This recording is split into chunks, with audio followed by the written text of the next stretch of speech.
on va pouvoir commencer, je pense. Donc déjà, bienvenue à toutes et à tous sur ce live. Nous sommes très heureux de vous accueillir aujourd'hui. Donc, je suis Laura Yon, je fais partie du média associatif Penser l'après. Et aujourd'hui, nous avons le plaisir de vous accueillir pour cette troisième conférence qui intervient dans un cycle de 4 sessions dans le cadre du No Plastic Challenge. Donc, comme Muriel le présentait rapidement juste avant, c'est un événement en partenariat entre Penser l'après et No Plastic in Maïsi qui a pour but de mobiliser et de sensibiliser la population à la réduction du plastique inutile dans nos vies. Donc aujourd'hui, vous trouverez ces conférences en ligne et de nombreux supports sur le site de l'association No Plastic in Maïsi, comme mentionné par Muriel. Nous vous invitons à vous y rendre et tout au long de cette conférence, nous vous invitons à poser vos questions sur Facebook et dans la session Zoom. Nous y répondrons si possible en fin de séance. Aujourd'hui, nous allons traiter donc de la surexposition au plastique et de ses conséquences sanitaires. Pour le faire et pour en parler, nous avons le plaisir d'accueillir 4 invités. Pascal Loss, ingénieur agronome au réseau Environnement et Santé. Tania Pachef, présidente de Cantine sans plastique. Dorothée Moisan, journaliste et auteure du livre Les plastiqueurs. Et enfin, Angèle Préville, sénatrice et co-auteure du rapport parlementaire Pollution plastique, une bombe à retardement. Nous sommes donc très heureux de vous accueillir aujourd'hui et j'ai le plaisir de rendre la parole à Muriel Papin de No Plastic in Maïsi.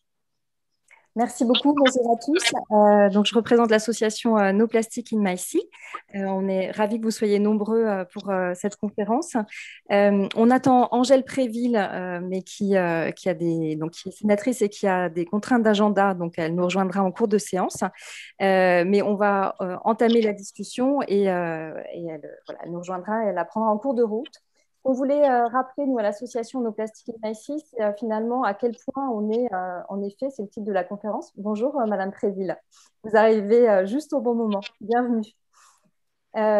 Donc, ce qu'on voulait rappeler en introduction, c'est à quel point le plastique est présent dans nos vies et omniprésent. On sait tous, c'est le matériau roi pour l'emballage. On le voit quand on va faire nos courses. Ce qu'on sait moins, c'est qu'il y en a dans nos couettes, qu'il y en a dans nos canapés. On oublie qu'il y en a dans nos ordinateurs, dans nos voitures. Et on sait qu'il y en a aussi dans les filtres de mégots, qu'il y en a dans nos vêtements. 70% de nos vêtements sont synthétiques, donc ça veut dire qu'ils sont en fibre de plastique. Voilà, donc on est en effet très souvent en contact avec le plastique. Et ce qu'on ne sait pas non plus en tant que consommateur, c'est que la production de plastique, elle a été multipliée par 20 en 50 ans. Donc, quand on voit les courbes de production, on était sur une production très, très faible et elle est complètement exponentielle depuis un certain nombre d'années. Alors, au-delà de la pollution générée, on a tous conscience, on est tous informés aujourd'hui de la pollution plastique et de ses conséquences. C'est vrai que les aspects sanitaires sont moins connus, c'est pour ça qu'on trouvait intéressant de faire cette conférence. Il y a quand même de plus en plus d'études qui sortent. On sait que finalement, le plastique, on l'ingère, on le respire et du coup, au-delà d'être dans tous les milieux naturels, il est aussi dans notre corps. Récemment, il y a une étude qui a montré qu'on en trouvait jusque dans le placenta humain. Donc voilà, on est vraiment aussi envahi dans notre corps et il y a quand même des questions à se poser sur les conséquences que ça peut avoir et c'est tout l'objet de cette discussion.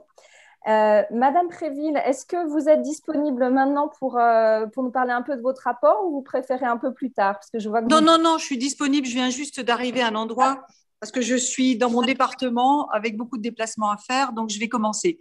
Oui, alors très heureuse d'abord d'être avec vous et parmi vous aujourd'hui. J'ai tenu absolument, parce qu'évidemment, avec le gros travail qu'on a fait avec Philippe Bolo, il est nécessaire d'en parler. Et juste une petite information, parce que le président et Macron étaient dans mon département hier, je lui ai remis, puisqu'on avait une rencontre avec lui, je lui ai remis le rapport. Et j'en ai parlé un petit peu, il a été très attentif, il m'a dit qu'il était très intéressé. Voilà. Alors, sur ce rapport et sur le sujet santé, puisqu'on va parler de cela aujourd'hui. Alors, ce que moi, je voudrais mettre en avant, c'est que les matières plastiques, comme je pense que tout le monde le sait, ce sont des formulations qui sont faites à partir d'un polymère. Et quand on fait une formulation, on ajoute des additifs, des anti-UV, des antioxydants, des retardateurs de flamme. On ajoute des plastifiants comme les phtalates, etc., etc. Donc, on a quelque chose qui n'est pas que le polymère. Et après, dans son cycle de vie, ces matières plastiques qui vont se retrouver dans l'environnement vont se fragmenter. Et lors de ces fragmentations ou lors de leur long séjour, quand cela se fait dans l'environnement, ces matières plastiques vont relarguer les additifs, les plastifiants et tout ce qui a été ajouté. Et parfois même, ces additifs sont relargués avant même que cela n'arrive dans l'environnement. Je pense particulièrement aux tissus plastiques qu'on met dans les voitures, sur les sièges de voitures, qui contiennent des retardateurs de flammes. Et ce qu'on a appris lors de notre mission, c'est que ces retardateurs de flammes sont émis, relargués en permanence, c'est-à-dire dès le début. Et qu'en fait, au bout de 5-6 ans, la teneur en retardateur de flammes a énormément diminué. Alors, c'est en fait les contraintes réglementaires qui ont obligé à mettre ces produits-là, ces produits toxiques. Et finalement, d'une certaine manière, c'est contre-productif parce que c'est la personne qui est dans la voiture, si elle ne le sait pas, si elle a une voiture neuve et qu'elle n'aère pas suffisamment, eh bien, elle va être la première, aux premières lignes, surtout dans une voiture, hein, c'est très petit. Donc, si on ne pense pas à aérer quand on a une voiture neuve, ben, on va respirer ces produits-là. Alors, les plastiques, ils ont aussi, et là, ça a un impact aussi au niveau santé, c'est lorsqu'ils séjournent dans l'environnement, ils vont absorber, puisqu'ils sont hydrophobes, tous les polluants qui peuvent se trouver dans l'eau, par exemple, comme les PCB, le DDT, les hydrocarbures et autres qui vont, pas seulement parce que ça va vraiment se coller dessus, puisque c'est hydrophobe. Et que donc, les particules plastiques dessus, et donc, ces petits éléments, qu'ils soient micro, nano ou macro, vont être chargés de tas de choses, en fait. À la fois des polluants, des micro-organismes, et sont susceptibles, parce que par exemple, dans les micro-organismes, on peut avoir des bactéries dinoflagellées qui vont pouvoir se retrouver dans les huîtres, et donc faire que les huîtres que nous allons consommer seront contaminées par ces microplastiques qui auront véhiculé ces maladies et qui toucheront. Donc, voilà.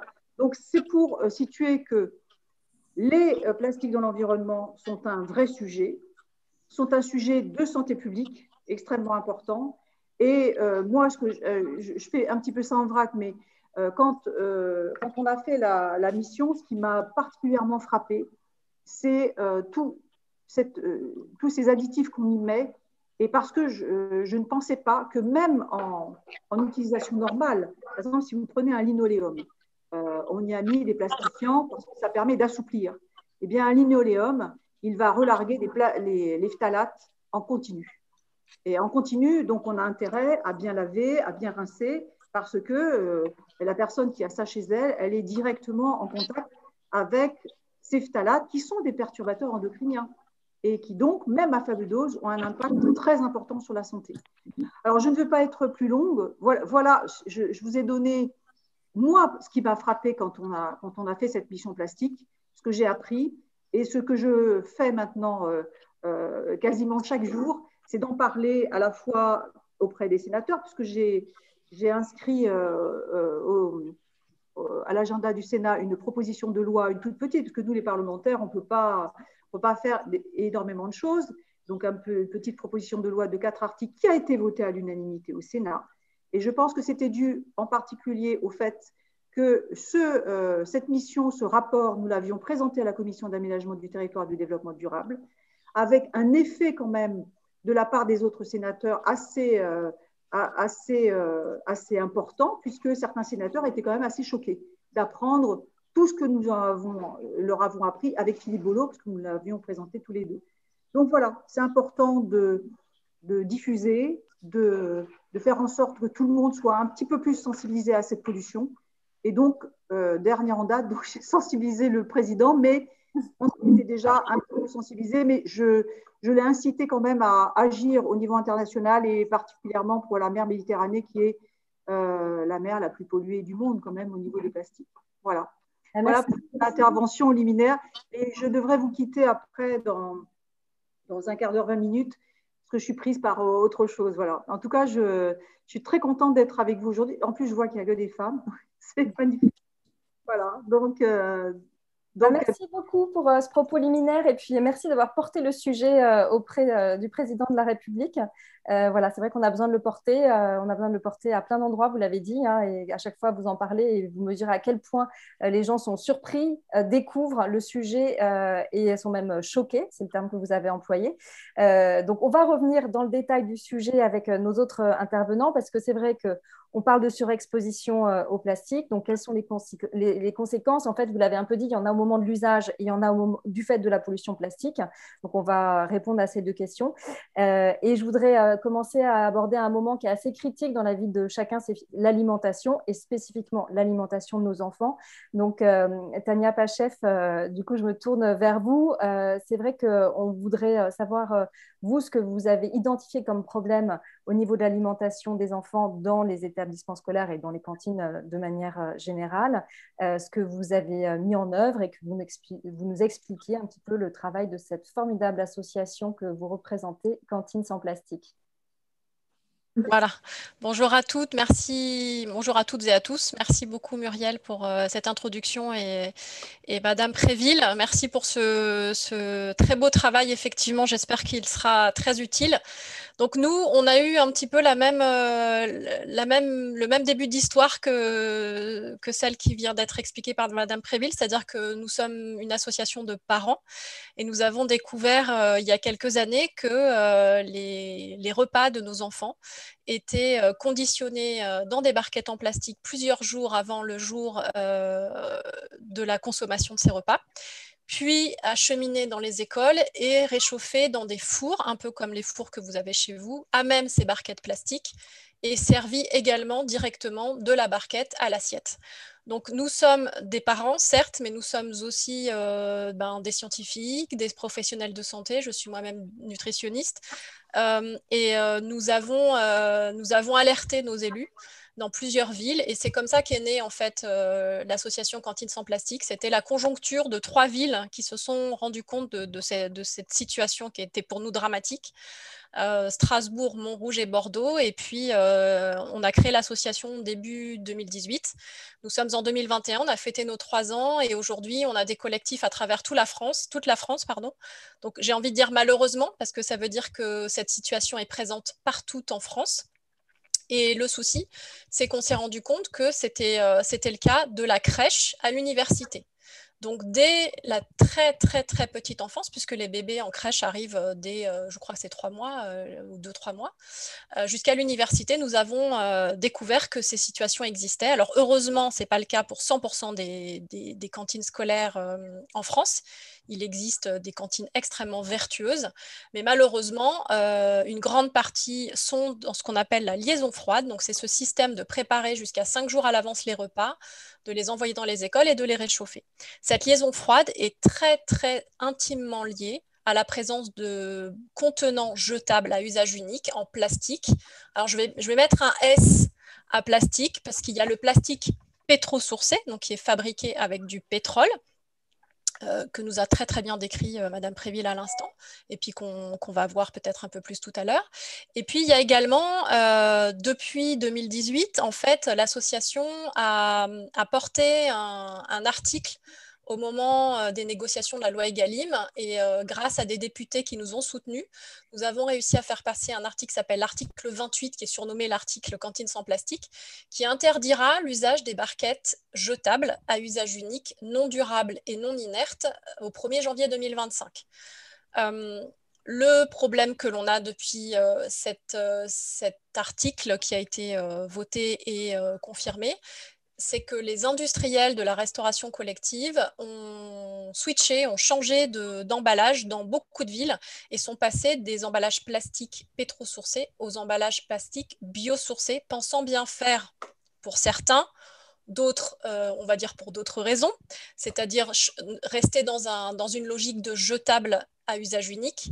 Et c'est ce qu'on dénonce nous aujourd'hui, puisque la loi n'étant applicable qu'à partir du 1er janvier 2025, nous demandons aux élus, aux mairies, aux départements, aux régionales, d'impulser un changement en avance par rapport à cette date, puisque si cette loi a été votée, c'est qu'aujourd'hui, on le sait, ces matériaux sont toxiques et sont dangereux, ne sont pas inertes pour la santé.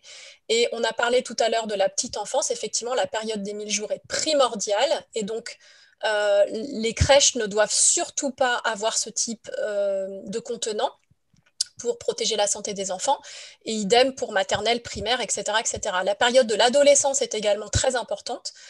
On rentre en période électorale, les départementales et régionales. L'association, tout comme l'année dernière l'avait proposé pour les municipales, nous allons proposer des chartes d'engagement pour que les élus anticipent l'application de cet article. Dès la semaine prochaine, elles seront en ligne sur les réseaux sociaux et sur notre site internet pour que les candidats qui le souhaitent puissent utiliser cet argument dans leur campagne électorale et on l'espère surtout la mise en application extrêmement rapide de ce changement de contenant. Alors clairement, ça va peut-être même un petit peu au-delà, c'est-à-dire que ce changement de contenant peut aussi mettre en cause le mode de fabrication des repas aujourd'hui pour nos enfants.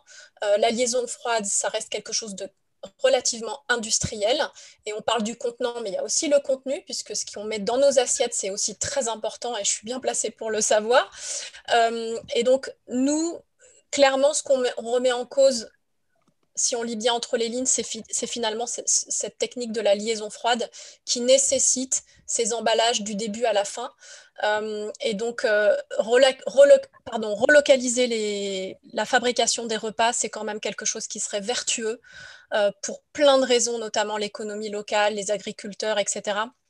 Voilà, tout ça, c'est pas qu'une histoire de parents, c'est vraiment beaucoup plus vaste que ça. C'est la santé des enfants, mais c'est aussi l'économie de notre pays qui peut être redynamisée grâce à un changement de paradigme que l'on souhaite évidemment pouvoir être mis en place le plus rapidement possible. Merci beaucoup, Tania.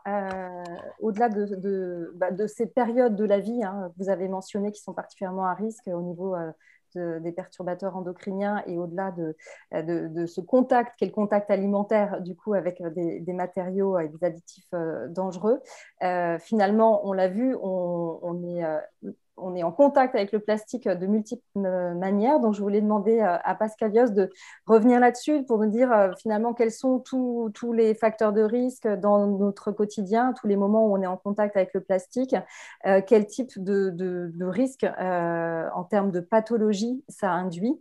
Voilà, est-ce que vous pouvez nous éclairer un peu de manière globale sur ces contacts et les pathologies potentiellement induites?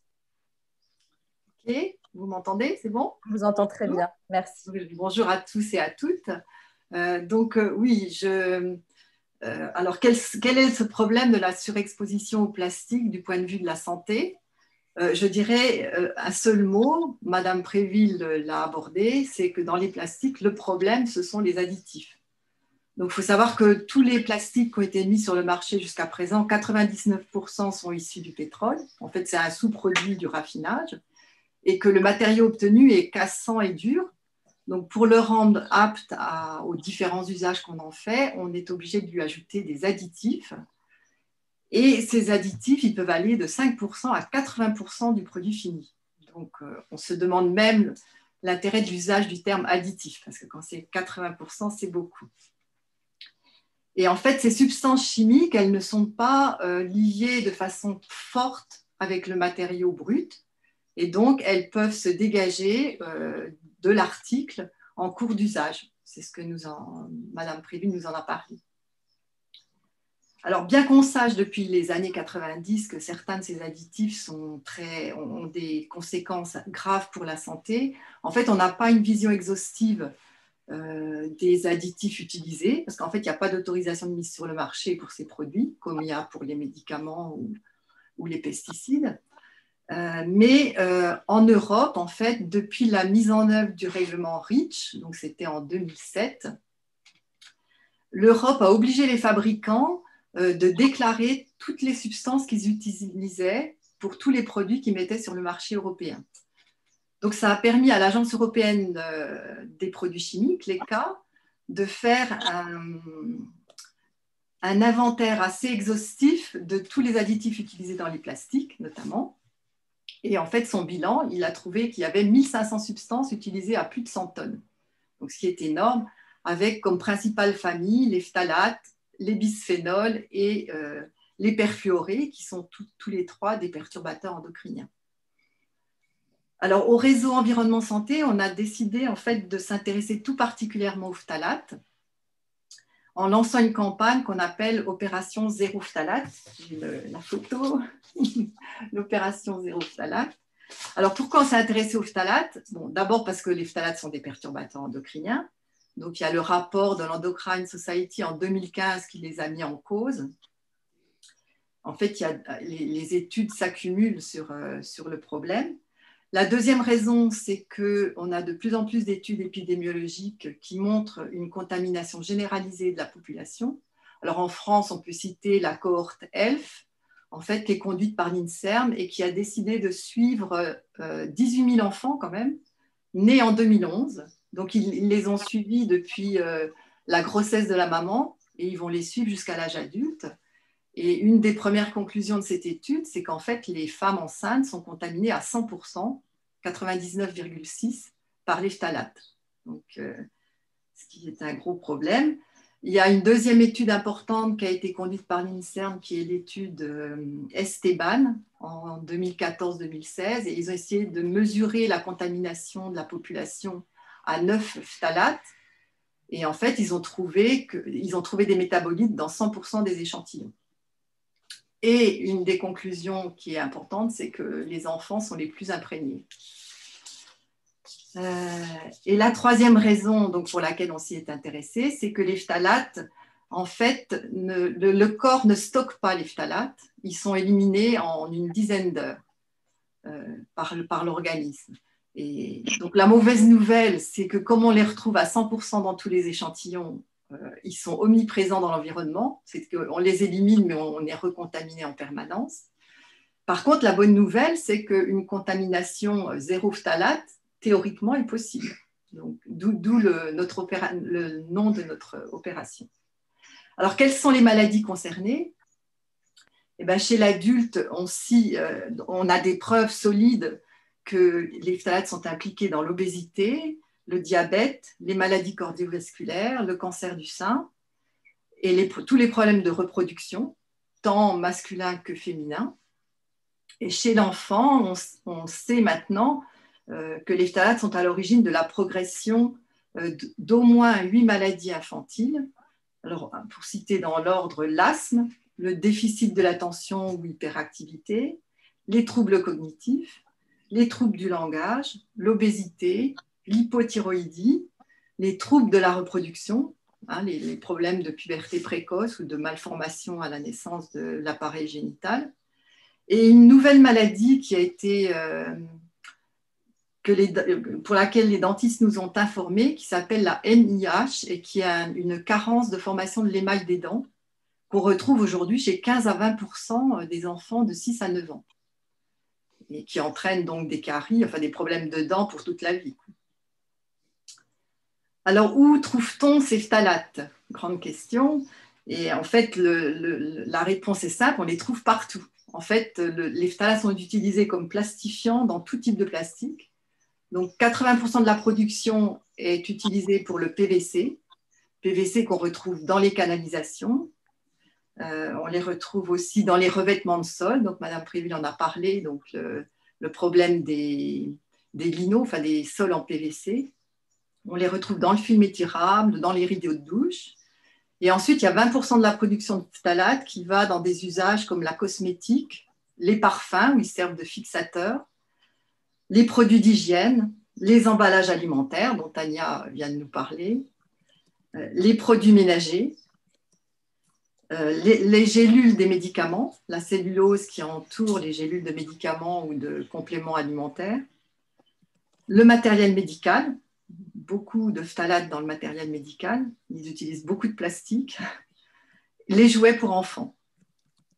Voilà, alors juste pour conclure, il faut savoir que les phtalates sont des composés organiques semi-volatiles, donc ça veut dire qu'ils se volatilisent dès qu'il y a un peu de température, et ils restent en suspension dans l'air et peuvent retomber sous forme de poussière. Donc, en fait, ce sont des contaminants de l'environnement. On les retrouve aussi dans l'air et dans l'eau. Et c'est la raison pour laquelle les bébés sont plus contaminés. C'est qu'en fait, ils touchent le sol, et ils portent beaucoup à la bouche. C'est le comportement main-bouche. et ainsi ils se contaminent. Voilà. Bon, bah, ce panorama fait un peu froid dans le dos, hein, parce que c'est vrai que on entend parler de plus en plus de problèmes de santé. Vous avez évoqué entre autres, hein, les problèmes de puberté précoce. Et c'est vrai que les causes ne sont pas toujours bien identifiées, en tout cas par les parents. Et là, on voit à quel point peuvent avoir les phtalates. J'imagine que ce n'est pas les seuls éléments, mais en tout cas, c'est vrai que le panorama que vous dressez de ces additifs et spécialement des phtalates est particulièrement inquiétant, et on voit à quel point ils sont impliqués dans un nombre très large de pathologies. Moi, c'est ce qui me marque dans votre intervention.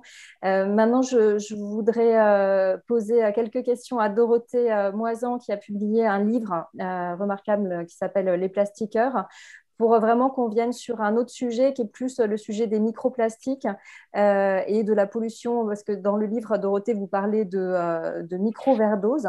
Voilà, donc ça m'intéresse que vous reveniez sur ce terme, que vous l'expliquiez. Et puis, deuxième question sur laquelle je voudrais que vous interveniez aussi, c'est finalement, qu'est-ce qu'on peut dire sur les mesures existantes pour informer, protéger le consommateur, mais surtout, est-ce qu'il y a suffisamment de transparence et quelle est la responsabilité des industriels sur ce sujet? Beaucoup de questions, à vous la parole. Merci, beaucoup de questions. Il n'y aura peut-être pas des réponses sur tout, mais il y en aura certaines. Je voulais déjà juste refaire un petit point sur la toxicité que bien sûr chacun a abordé, et c'est avec des exemples parfaits, notamment Madame Préville sur les rotateurs de flammes dans les voitures. C'est extrêmement intéressant de faire savoir ça aux citoyens. Un tout petit point sur la toxicité du plastique. On parle beaucoup des additifs partout, et à raison, tout à fait à raison, qui sont très dangereux. En revanche, on oublie quand même deux points qui sont aussi importants à mon sens et que je voudrais pointer. D'abord, on oublie trop souvent le plastique lui-même, qui est une source de toxicité. Le plastique, on dit plastique, on dit parfois polymère. Polymère, ça veut dire un collier de perles dont chaque perle s'appelle le monomère.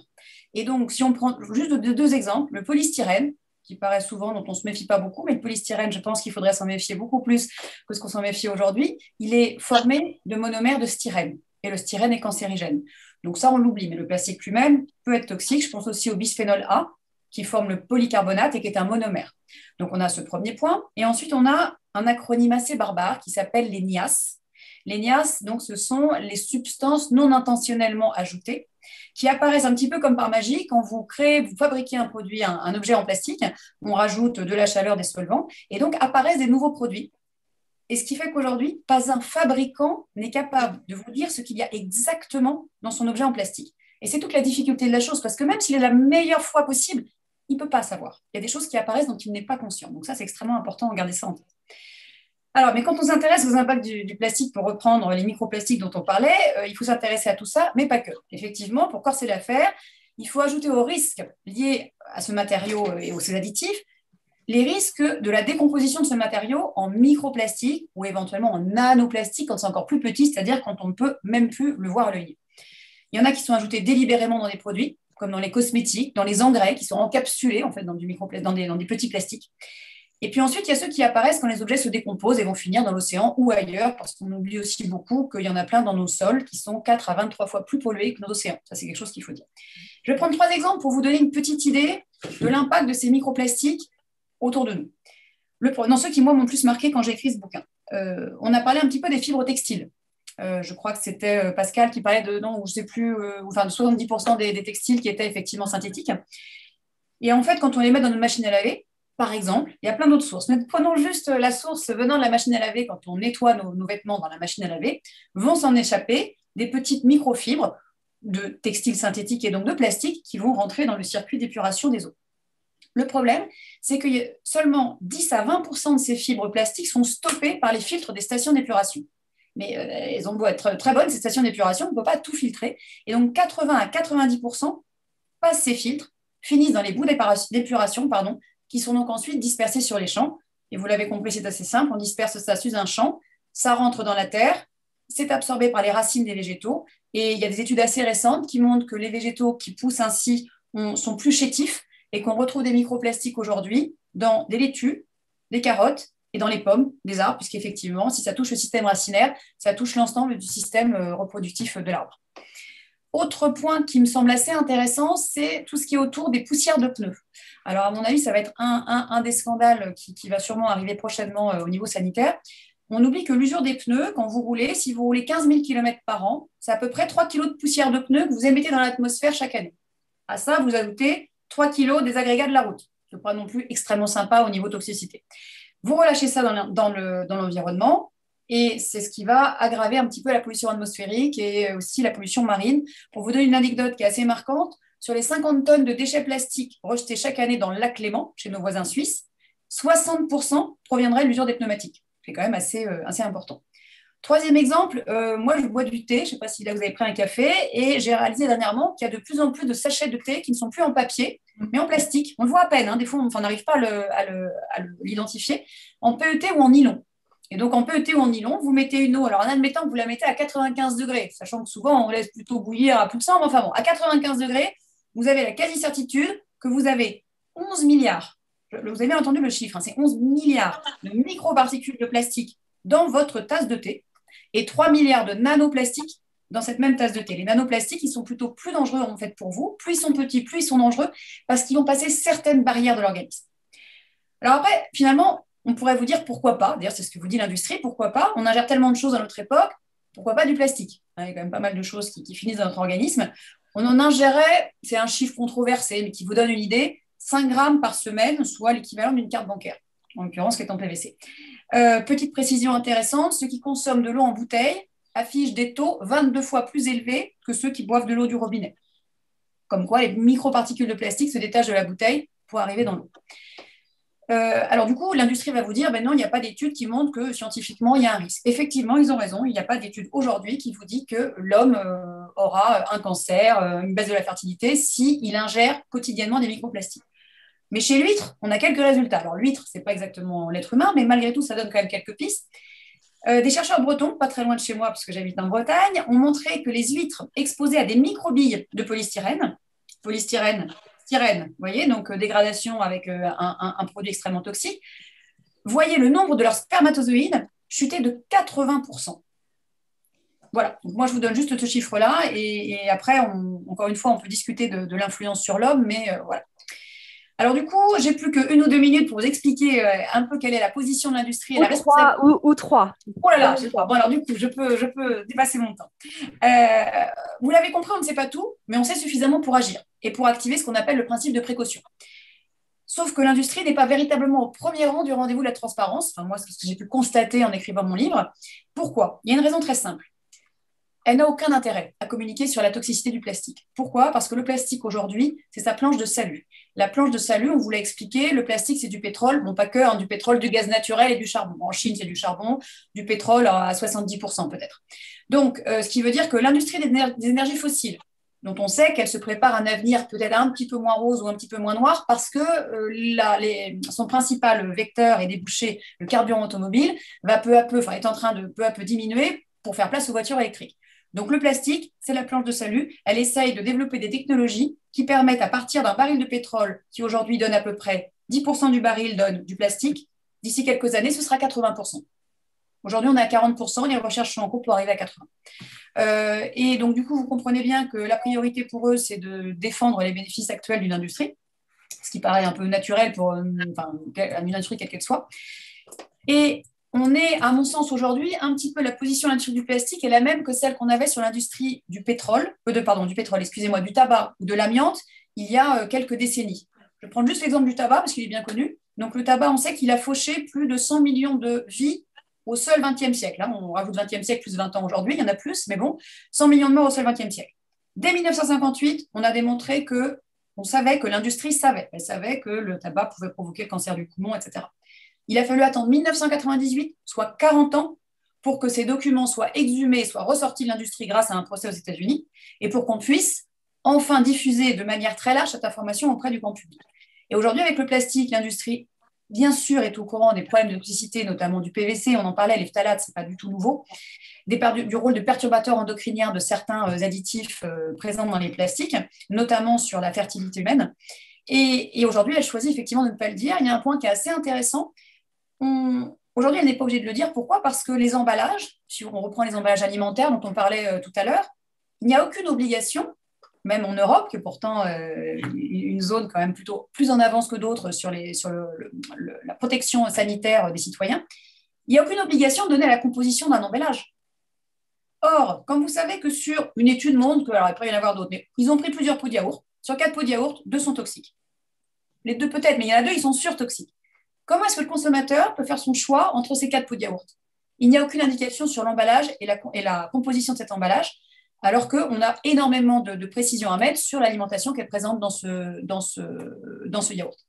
Le dernier point, je voulais quand même vous donner un dernier petit point par rapport justement aux tactiques de l'industrie. Donc l'industrie du plastique met aujourd'hui en place les mêmes stratégies qu'ont mis en place l'industrie du tabac à son époque, les mêmes cabinets de conseil, les mêmes astuces. En anglais, on appelle ça les 3D, les 3D, Deny, Delay, Deflect. Ça veut dire nier l'existence d'une quelconque toxicité.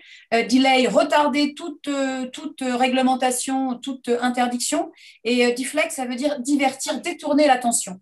Et donc aujourd'hui, effectivement, une des priorités pour l'industrie du plastique, c'est de détourner l'attention. Je vous donne deux petits exemples. Détourner l'attention avec le recyclage. On parle aussi, vous entendez quand même beaucoup parler de recyclage depuis quelques années, mais beaucoup en ce moment. C'est un effort qu'on fait. Donc l'industrie est très mobilisée contre le déchet plastique.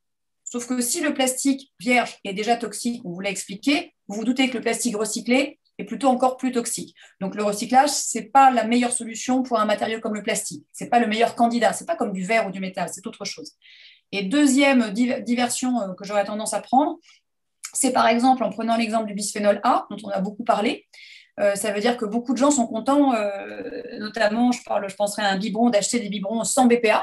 Donc sans BPA, c'est génial, ça veut dire que c'est un biberon qui n'a pas de bisphénol A et qui est sain.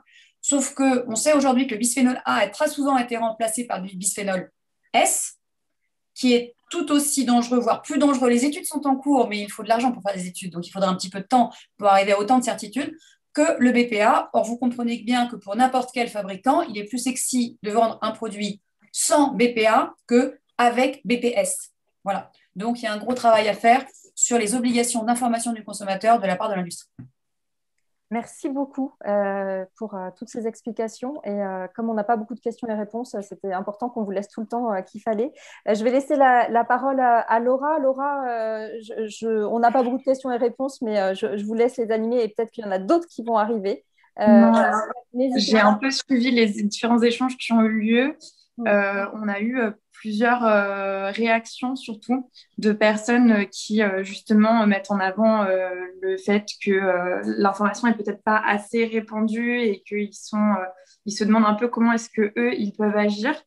Et donc on a eu plusieurs questions sur qu'est-ce que les différentes intervenantes pouvaient penser, par exemple du développement des enseignes de vrac ou quelles actions à un niveau plus au niveau du consommateur directement, les gens pouvaient mettre en place pour un peu pallier aux différentes situations qui ont été exposées. Je ne sais pas si l'une d'entre vous souhaite prendre la parole sur le sujet et un peu agrémenter les actions qui peuvent être faites d'un point de vue individuel, d'un point de vue de consommateur en fait classique, de quelqu'un qui serait moins éduqué aux différents sujets qu'on a abordés jusqu'à maintenant. Alors, moi, je veux bien prendre la parole si tu me l'autorises, Muriel. Bien sûr. Effectivement, en tant que consommateur, donc, nous, tout ce qu'on dit pour la cantine, c'est tout à fait transposable à la vie du quotidien à la maison. Donc, faire ses courses en vrac, ça va éviter beaucoup d'emballage, surtout si vous y allez avec vos propres petits sachets en tissu. Comme ça, on n'utilise pas de petits sachets en carton qui sont aussi utilisés une fois et puis jetés, ou alors vous réutilisez vos sachets en carton. Ça, c'est tout à fait aussi envisageable. Pascal disait tout à l'heure que l'emballage peut rendre nocif le contenu. C'est valable aussi pour les cosmétiques. Donc, essayez d'utiliser plutôt des cosmétiques solides, shampoing solide, savon solide, pour votre hygiène corporelle, tout simplement. Vous limiterez énormément la quantité d'emballage qui, comme le disait très justement Dorothée, on ne sait pas bien recycler le plastique en fait. Donc on sait décycler le plastique, c'est-à-dire qu'on sait réutiliser les plastiques pour en faire des matériaux moins nobles, mais de toute façon ça nécessite d'y réinjecter du plastique vierge dedans. On ne sait pas faire du 100% recyclé aujourd'hui, c'est pas possible. Et encore une fois, on insiste vraiment sur le fait que recycler des matières plastiques, ça va concentrer les toxiques et donc c'est absolument pas intéressant, surtout pour des contacts qui peuvent être dangereux comme les contacts alimentaires. En tout cas, le food contact, il n'est pas question d'aller sur ce type de produit. Aujourd'hui, on le voit, hein, il y a des bouteilles en plastique qui sont avec du plastique recyclé. Moi, quand je vois ça, je suis totalement scandalisée. Déjà, le plastique relargue dans l'eau et en plus, si on prend du plastique recyclé, enfin bref, je vais pas... voilà, vous avez tout ça et puis vous avez les produits que vous pouvez utiliser à la maison pour diminuer vos déchets, tout simplement. Les produits d'entretien, vous n'avez pas besoin de 15 ou 10 produits différents à la maison, hein. Vous pouvez très simplement utiliser des produits très basiques, le vinaigre, plusieurs poudres comme le bicarbonate de soude, les cristaux de soude, etc. On peut faire plein de choses à la maison avec ça. Vous les mettez dans des bouteilles en verre que vous réutilisez. Peut-être vous avez acheté des jus de pommes ou des jus de fruits dans des bouteilles en verre, vous les gardez et vous les utilisez pour faire vos produits d'entretien vous-même. Honnêtement, j'y arrive, donc je pense que tout le monde peut y arriver. Et puis, effectivement, essayez de privilégier les emballages que l'on sait être inertes pour la santé et surtout pour la planète aussi, hein, faut pas l'oublier. Dorothée parlait tout à l'heure des pots de yaourt. Eh bien, une petite action, peut-être qu'en tant que consommateur, vous pouvez mettre en place, eh bien, c'est acheter des yaourts dans des pots en verre, tout simplement. Comme ça, vous prenez le moins de risques possible pour votre santé. Le verre étant très facilement réutilisable et recyclable. Et on ne prend pas les risques qui sont liés justement au plastique, aux plastifiants, aux additifs, au colle, etc., etc. Merci beaucoup, Tania, pour ces réponses. Est-ce que Laura, est-ce que je peux intervenir? Bien sûr, allez-y. Voilà, c'était par rapport à tout ce qui a été dit, parce que je n'ai pas énormément développé, mais c'est vrai que quand j'ai porté ma proposition de loi au Sénat, j'avais notamment un des articles qui était sur l'interdiction des microbilles dans les détergents, avec l'article 1 qui était sur un encadrement plus contraignant de tout ce qui concerne le plastique vierge. Et là, quand on a auditionné Plastique Europe, on a eu des échanges un peu vifs, je dois dire, avec une très forte pression. Vous pouvez juste préciser ce qu'est Plastique Europe pour les gens qui ne connaissent pas? Eh bien, c'est c'est les entreprises de la plasturgie qui sont en France et partout en Europe. Et comme on les a auditionnés parce que je remettais ce que j'avais déjà mis au Sénat quand on a eu la loi AGEC, des mesures beaucoup plus contraignantes et notamment l'obligation de déclarer toutes les fuites et pertes. Donc, ça ne leur convient pas. Et on a eu des échanges assez vifs. Enfin, ils ont été… j'étais très surprise. C'était la première fois que ça m'arrivait de subir comme ça de plein fouet des remarques assez désobligeantes. Alors, c'était une audition en petit comité, hein, mais voilà. Cela dit, la proposition de loi a été votée au Sénat parce que tout le monde est bien conscient qu'il va falloir commencer à diminuer. Actuellement, dans la loi climat et résilience, parce qu'on va la voir en examen au Sénat, il a été inscrit, je crois que c'est l'article 11, une interdiction des fameux pots de yaourt en polystyrène que nous nous sommes rencontrés avec les députés. Alors moi, évidemment, pour moi, il n'y avait pas de problème, je suis favorable, mais avec d'autres sénateurs de l'autre bord, c'est-à-dire les Républicains. Et donc, je pense qu'on n'y touchera pas. Voilà. Il y avait des amendements déposés pour supprimer et puis on a négocié de façon à ce que, bien évidemment, on arrête d'utiliser. Et évidemment, je vais dans le même sens que Dorothée Moisan. Oui, le monomère, le styrène est extrêmement toxique. Et oui, quand il y a une matière plastique, il y a des monomères. La fabrication ne permet pas de s'assurer qu'il n'y ait pas de monomère. Donc, c'est une matière plastique très, très, très, très problématique. Et je rajoute à cela que le recyclage, ce qui sort du rapport, c'est que le recyclage, ce n'est pas la solution. C'est juste décaler dans le temps, en fait, le problème du déchet final. Parce qu'un plastique ne se recycle pas des milliards de fois. Ça se recycle quelques fois, c'est tout. Donc, voilà. C'est peut-être d'inciter, de sensibiliser tous les consommateurs à aller effectivement vers d'autres emballages ou alors avoir… alors, on a mis dans la loi, hein, dans la loi AGEC, tout ce qui a été mis sur le vrac, ça a été mis au Sénat. Je tiens à le dire parce qu'on nous oublie parfois quand on regarde ce que font les parlementaires. Quand la loi AGEC est arrivée, il n'y avait rien. On l'a eu en premier, nous, cette loi. Il n'y avait rien là-dessus. C'est les sénateurs qui l'ont mis, tout ce qui concerne le vrac.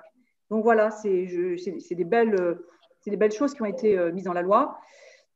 Donc après, c'est vrai, c'est aux consommateurs de se prendre en main, mais nous aussi, et nous on veille. Et je peux vous dire qu'on est quelques parlementaires à être sur le sujet et à faire le plus qu'on peut pour essayer d'alerter et de mettre des choses dans la loi qui permettent d'éviter effectivement et de réduire la consommation de plastique. Et je suis complètement d'accord avec ce qu'a dit à nouveau Dorothée Moisan sur les industriels. C'est vrai que leur planche de salut, ça va être le plastique.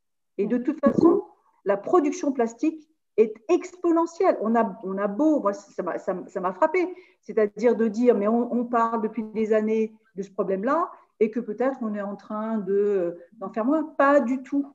Et quant à l'industrie textile, parce que je pense que vous en avez parlé avant, alors ça, c'est un de mes chevals de bataille, et notamment parce que des microfibres, on en trouve jusqu'en dessous de l'Arctique, et on en trouve partout. Et il a été trouvé qu'un ver de terre avait ingéré une fibre de plastique de plusieurs centimètres de long. Vous imaginez, si un ver de terre ingère ça, la vie des vers de terre, s'il commence à ingérer des microfibres, c'est la mort assurée. Et c'est la mort du sol, et c'est toute toute la vie sur Terre qui est menacée, très clairement. La pollution plastique et des microplastiques, elle est globalisée, elle est sur le globe entier, eau, air, sol, et c'est un réel problème. C'est pour ça qu'on a intitulé notre rapport « Une bombe à retardement ». Donc voilà, je souscris à tout ce qui a été dit, et évidemment, je n'avais pas développé tout à l'heure, mais comme on a fait des recherches conjointement, on est arrivé sur les mêmes solutions, effectivement.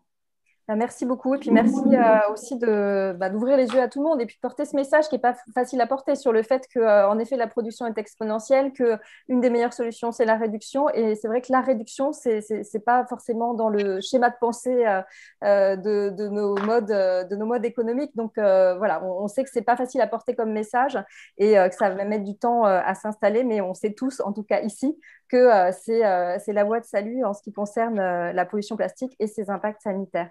On a une dernière partie, il nous reste une quinzaine de minutes, où en fait on voudrait aborder les solutions qu'on a commencé à aborder, sur comment se protéger à titre individuel, et puis finalement quelle action on pourrait avoir en termes de régulation, donc de réglementation en France, mais aussi à l'international. Donc je vais revenir vers Tania, Pascal et Dorothée. Tania, peut-être qu'on peut commencer par toi.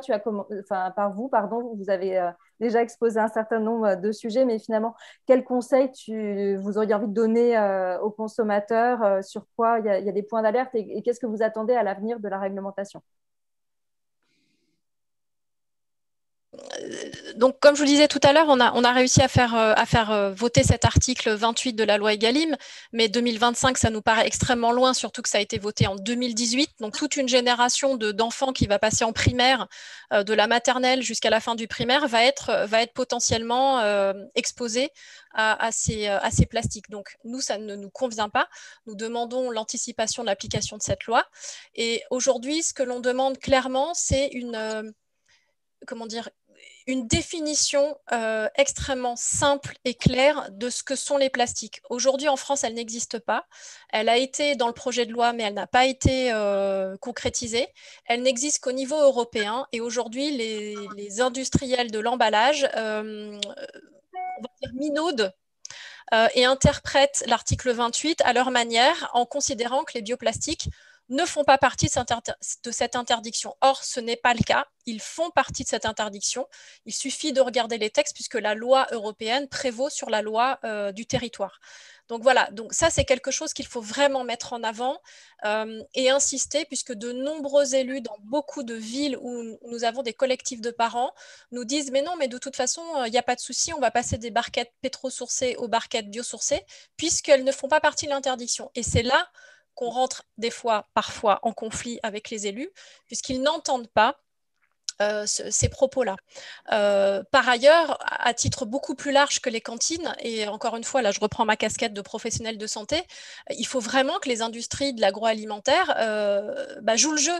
Comme le disait Dorothée, les pots de yaourt toxiques, c'est pas possible. On a vraiment besoin, encore une fois, de sénateurs, de députés, de gens qui vont s'impliquer un petit peu comme le fait très très bien Madame Préville, mais c'est-à-dire qu'on a besoin de réglementation au niveau français et au niveau européen pour protéger la santé de nos concitoyens. tout simplement. Aujourd'hui, le problème qu'on a, c'est que les substituts qui sont utilisés, comme l'a cité tout à l'heure Dorothée, les bisphénols qui ont remplacé le bisphénol A qui a été interdit suite à des actions citoyennes, ces bisphénols n'ont pas été testés en amont. C'est exactement la même chose qu'il se passe pour tous les substituts aujourd'hui. Les bioplastiques sont des substituts du plastique, mais n'ont pas été testés parce que la réglementation ne l'oblige pas. Il n'y a pas de test sur les perturbations endocriniennes pour tous ces emballages. Donc, contrairement à l'industrie pharmaceutique qui a des autorisations de mise sur le marché, après des années d'études sur in vitro, in vivo, etc., sur les emballages en plastique, les emballages en général, nous n'avons pas cette réglementation et nous n'avons pas ce filet de protection. Donc, ce que l'on demande, nous, aujourd'hui, tous, citoyens, parents, vous tous, peut-être participants à cette conférence, c'est de légiférer, d'avoir une réglementation qui permette de tester avant la mise sur le marché de toutes ces molécules et de tous ces matériaux et de ne pas faire comme on est en train de le faire actuellement, se rendre compte que 10 ans, 15 ans plus tard, les bisphénols F, S, B, etc. sont tout aussi nocifs, voire pires que le bisphénol A, parce qu'ils sont plus persistants dans le corps que ne l'était le bisphénol A. Et le bisphénol A, pourtant, il a été interdit. Donc, clairement, voilà, ce qu'il faut aujourd'hui, c'est une réglementation. Les scientifiques qui nous épaulent, qui nous aident, sont tous du même avis. Les toxicologues, les chercheurs en endocrinologie, ils clament tous la même demande que la nôtre. Donc on aimerait vraiment que les choses soient entendues et soient mises en place le plus rapidement possible parce que la santé de tous les citoyens, hein, français et ailleurs, en dépend aujourd'hui. Vous avez entendu tout à l'heure les pathologies qui découlent de cette exposition sont quand même extrêmement variées, diverses et plus ou moins préoccupantes, mais plus préoccupante que moi. Et il y a une dernière chose qu'on n'a pas abordée et que je me permettrai d'aborder tout de suite, c'est de dire aussi qu'on change de paradigme. En tant que professionnel de santé, nous, on a été formés à l'idée que la dose fait le poison. C'est Paracels qui nous a appris ça il y a très longtemps. Aujourd'hui, la toxicité des perturbateurs endocriniens et des molécules cancérigènes, on sait que ce n'est pas la dose qui fait le poison, c'est l'exposition. On peut être exposé à des doses extrêmement infimes. Si cette exposition est chronique et pérennisée dans le temps, les dangers sont encore plus importants que ceux que l'on peut avoir en tête. C'est vraiment l'exposition qui crée le risque, en fait, tout simplement. Donc, il faut vraiment changer ça dans nos têtes de soignants, dans nos têtes de citoyens, puisque l'exposition est plus importante que la dose. Ça fait une très bonne transition avec la question que je voulais poser à Pascal. Voilà, qu'est-ce qu'on peut conseiller aux consommateurs justement pour éviter cette surexposition et qu'est-ce qu'on peut lui conseiller pour tout simplement se protéger? Voilà, est-ce que vous pouvez donner quelques éléments de réponse en attendant la régulation qui nous protégera tous? Voilà, en attendant, effectivement, la chose principale, enfin, notre position au réseau environnement santé, c'est que la seule option valable, c'est l'interdiction, en commençant par les substances les plus préoccupantes. Parce qu'en fait, comme l'a dit Tania, les bases de notre toxicologie est fondée sur le principe de Paracels, c'est-à-dire la dose fait le poison. Donc, du coup, on établit des doses seuils sans effet.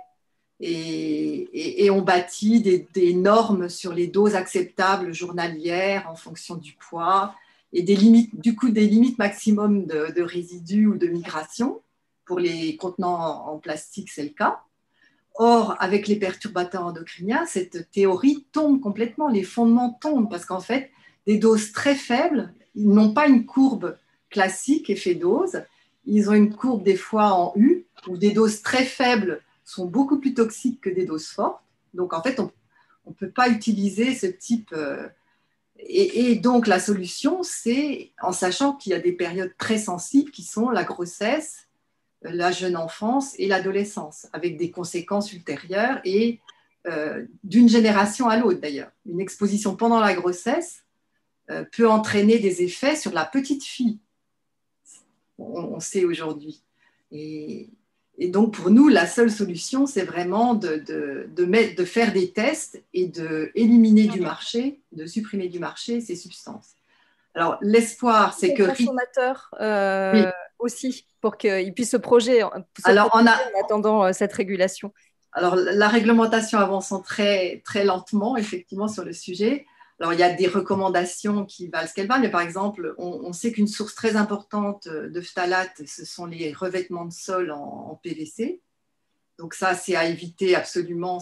Alors, il y a le problème du PVC qui est largement mis dans les écoles et les structures. Et ça, on sait que ça émet en continu des phtalates pendant toute sa durée de vie. Alors, à la maison, donc éviter ce type de produit, éviter les vernis et les peintures, choisir plutôt des vernis et des peintures bio quand on fait les travaux. Ensuite, un des grands conseils, c'est d'aérer sa maison. On a transformé un peu nos maisons en Tupperware en mettant des fenêtres étanches. Donc, en fait, il faudrait absolument aérer 2 fois par jour, ouvrir les fenêtres en grand pendant 15 minutes matin et soir, et éviter de boucher les aérations, ce que font beaucoup. Donc, la meilleure façon, c'est de ventiler. On sait que l'air intérieur des maisons est 10 fois plus contaminé que l'air extérieur. Idem pour la voiture. Madame Préville en a parlé, la contamination dans l'habitacle de la voiture sont terribles. Donc, il faut ouvrir ses fenêtres. Il ne faut pas compter sur la climatisation pour renouveler l'air. Qu'est-ce qu'il faut dire aussi? De passer, on a parlé des enfants, des poussières, des produits qui retombent en poussière. Il faut passer l'aspirateur régulièrement. C'est une bonne solution. Ensuite, dans la cuisine, éliminer tous les contenants et tous les ustensiles en plastique. Il faut vraiment les virer et remplacer ça par d'autres matériaux inertes. Jamais réchauffer. Alors, contenant en plastique, à commencer, on en avait parlé, par le biberon. C'est-à-dire qu'on a remplacé des biberons sans bisphénol A par des biberons en plastique, on ne sait pas trop ce qu'il y a dedans. La seule solution, c'est le biberon en verre. Il faut... Et puis ensuite, acheter des produits. Alors, se méfier des cosmétiques, on en a parlé, et des parfums. Donc, essayer de faire attention, d'acheter des produits avec un écolabel, d'utiliser les produits ménagers de base, comme l'a dit Tania, elle en a parlé, parce que les produits ménagers sont très chargés en substances toxiques, les jouets en plastique, et penser aux jouets en plastique du chien et du chat, parce que les tests qui sont faits dessus sont assez catastrophiques. Faire attention aux gélules de médicaments et gélules de compléments alimentaires, qui sont une source aussi de contamination. Et puis, dans l'alimentaire, je pense que Tania en a parlé, à éviter tout ce qui est contenant en plastique, donc cuisiner des produits bruts, de saison et bio si possible. Voilà. Des conseils qu'on a par ailleurs plus globalement pour notre santé, mais c'est vrai qu'ils nous écartent de sources de perturbateurs endocriniens. Merci. Alors, juste si je peux ajouter un mot, ce qui est très intéressant, c'est que dans notre campagne Zéro Phtalate, on a fait beaucoup de prélèvements de cheveux et on a regardé la contamination des uns et des autres dans des groupes de population assez homogènes. Et en fait, on observe des différences considérables de contamination d'un individu à l'autre. Donc, ce qui montre qu'on peut vraiment faire quelque chose. Si on identifie qu'on est très contaminé, il faut absolument chercher la source et on peut vraiment, théoriquement, éviter d'être contaminé, quoi. Très bien. Bon, ça, c'est un message d'espoir. Voilà. Donc, Dorothée, je m'adresse à vous. Pareil, quels conseils, aussi quelles fausses bonnes solutions faut-il éviter individuellement ou collectivement?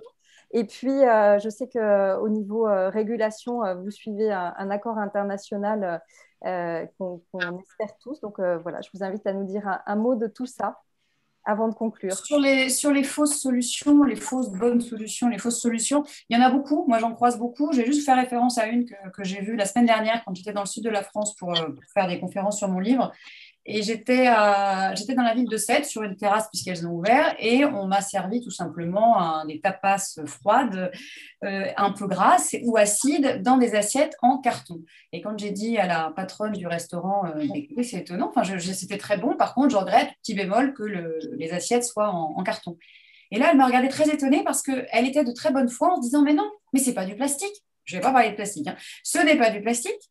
C'est écologique. On ne fait pas tourner une machine avec de l'électricité pour laver ses assiettes, on les jette. Et elles sont biodégradables, biocompostables. Alors, donc, les différents points, moi, que j'ai à souligner là-dessus.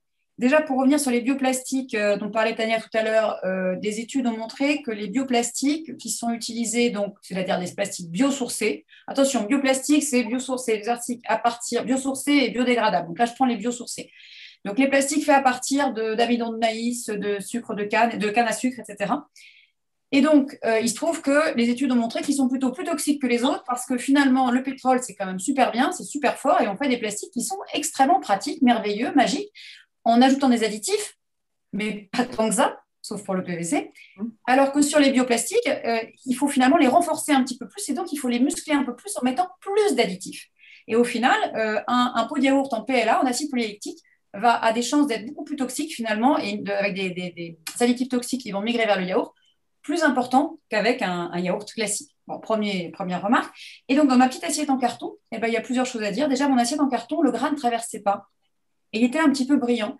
Donc, il semble qu'il y avait ou un vernis ou des perfluorés à l'intérieur. Alors, les perfluorés, pour ceux qui ne connaissent pas, c'est pire que les phtalates ou les bisphénols. Phtalates et bisphénols, on a dit, c'était excrété au bout de 5 heures, 10 heures, ça sortait de l'organisme. Alors, effectivement, la difficulté, c'est quand ça vient tous les jours, pendant des jours et des jours, des semaines, des années. Donc, votre corps voit le passage de ces substances pendant des heures et des jours. Et là, il y a une incidence forte, notamment à des stades de la vie, comme la femme enceinte, comme le bébé, qui sont extrêmement importantes et puissantes sur le système hormonal. Mais les perfluorés, eux, ils sont là pour rester dans l'environnement, dans l'être humain et dans l'environnement, des milliers d'années. Quand je dis des milliers, on est sur quelque chose d'extrêmement... Enfin, c'est plus que 1000 ans. Hein. Et il se trouve que donc ça étanchifie le carton, et donc ça veut dire que cette petite assiette en carton contenait des perfluorés. Ensuite, cette petite assiette en carton, il a bien fallu la produire, abattre des arbres, l'importer a priori de Chine, et ensuite la recycler avec les limites de ce recyclage, avec un produit toxique à l'intérieur, avec de l'énergie. Donc ça, par exemple, c'est une fausse solution. C'est-à-dire que prendre du plastique pour le remplacer par du carton jetable, non. Voilà, il aurait mieux fallu qu'elle mette effectivement sa vaisselle en céramique et qu'elle la lave. La consommation d'énergie aurait été vraiment moindre que celle qui était avec cette assiette. Et alors, pour venir sur, parce qu'effectivement, tout ce qu'on dit, je comprends bien, les personnes qui nous écoutent, on est sur des choses assez anxiogènes et pas très optimistes. Alors, c'est difficile de trouver l'optimisme dans le plastique parce que, comme l'a dit Madame Préville tout à l'heure, l'industrie est vent debout contre tout ça et elle est extrêmement puissante. Plastics Europe, dont vous parliez, le lobby européen, alors ce n'est pas des plasturgistes, ce n'est pas les gens qui font des objets en plastique, c'est les producteurs de matières premières. Hein. Donc, on est vraiment sur les énergies fossiles, sur Dow Chemical, Exxon, en Europe, on a Ineos, Total, par exemple. Donc, c'est vraiment les producteurs de pétrole et de gaz naturel qui sont là en train de défendre leur beefsteak. Enfin, ça se comprend, sauf que nous, il faut absolument qu'on réagisse. Et donc, effectivement, cette industrie est extrêmement puissante. Donc, il faut qu'il y ait des réactions au niveau national et international. Aujourd'hui, depuis quelques années, la communauté internationale s'est saisie de ce problème, parce que vous l'avez compris, le problème du plastique, il n'est pas franco-français, il n'est pas local, il est international, il est bien planétaire, il va beaucoup plus loin que ça. Et donc, c'est les Nations Unies, ça s'appelle l'UNEA, c'est l'Assemblée générale des Nations Unies pour l'environnement, qui est en train de discuter pour l'instant de créer un accord, un traité international sur la pollution plastique. Et pour ouvrir les négociations. Les négociations ne sont pas ouvertes, mais aujourd'hui, plus de 2/3 des pays membres de l'ONU sont d'accord pour lancer ces négociations. Ce sera décidé début 2022.